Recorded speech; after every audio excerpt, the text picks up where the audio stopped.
തിരുവനന്തപുരം പാറശാലയിൽ വൻ കഞ്ചാവ് വേട്ട. ആന്ധ്രയിൽ നിന്ന് തിരുവനന്തപുരത്തെത്തിച്ച 50 കിലോ കഞ്ചാവാണ് ഡാൻസാഫ് സംഘം പിടികൂടിയത്. വെള്ളനാട് സ്വദേശിയായ ശരണിനെയും ഡാൻസാഫ് കസ്റ്റഡിയിലെടുത്തു.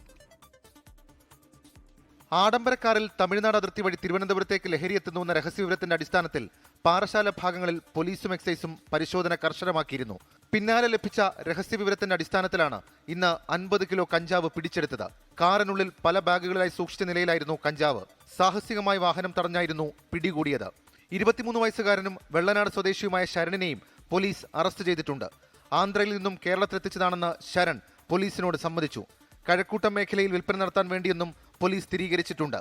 ശരണിനു പിന്നിൽ തലസ്ഥാനത്തെ പ്രധാന ലഹരി മാഫിയ സംഘമെന്ന വിവരത്തിന്റെ അടിസ്ഥാനത്തിൽ പോലീസ് അന്വേഷണം ആരംഭിച്ചു. 24 തിരുവനന്തപുരം.